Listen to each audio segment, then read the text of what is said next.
मैंने आयशा को पहली बार अपनी कज़न की शादी में देखा था। वो आज़ाद कश्मीर की रहने वाली थी और मेरी कज़न की यूनी फेलो भी थी। पहली नज़र में ही मुझे उससे मोहब्बत हो गई। मैंने मौका देखते ही उसे प्रपोज़ कर दिया, लेकिन उसने मुझे कहा कि वो शादी से पहले की मोहब्बत पर यकीन नहीं रखती। वो मुझसे कहने लगी कि अगर तुम्हें आपको पसंद हो तो मेरे घर रिश्ता भेज दें।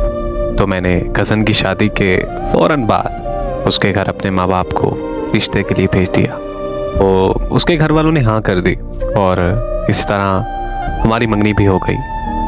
हमारी शादी 2 साल बाद होनी थी, क्योंकि आयशा की पढ़ाई अभी मुकम्मल नहीं हुई थी।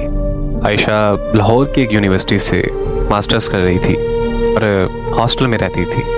तो मेरी उससे फ़ोन पर बात होती थी। मैंने उसे काफ़ी दफ़ा बोला कि तुमसे मिलने आना चाहता हूँ, मगर वो मुझे साफ इनकार कर देती थी। मुझे कहती थी कि शादी से पहले मिलना जायज़ नहीं है। उसको ऐसी बातों की वजह से मुझे और भी प्यारी लगने लगी थी। उसे अपनी और अपने घर वालों की इज़्ज़त का बहुत ख्याल था। मेरी छुट्टी ख़त्म होने पर मुझे फ्रांस वापस आना था। तो वापस आने से पहले मैंने आयशा को दोबारा ये ख्वाहिश की कि मैं फ्रांस जाने से पहले एक बार तुमसे मिलना चाहता हूँ। तो उसने मुझे कहा कि ठीक है, मैं एयरपोर्ट पर आपसे मिलने आ जाऊँगी। मैं अपनी फ़्लाइट वाले दिन एयरपोर्ट पर 4 घंटे पहले ही पहुँच गया। एयरपोर्ट पहुँचकर मैंने उसे कॉल की तो उसने मुझे कहा कि मैं थोड़ी देर में आती हूँ। 2 घंटे के मुसलसल इंतज़ार के बाद मैंने उसे कॉल की तो उसने मेरा नंबर मसरूफ़ कर दिया।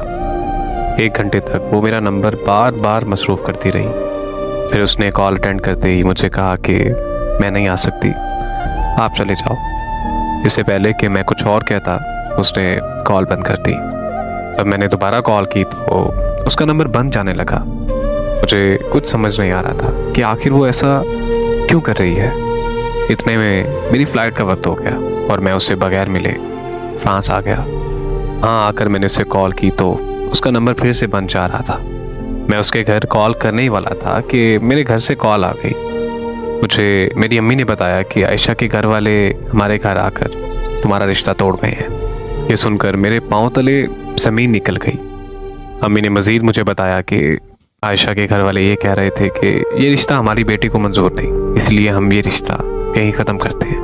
मैंने अम्मी की कॉल बंद की और आयशा के घर कॉल की तो उनका नंबर भी बंद जा रहा था।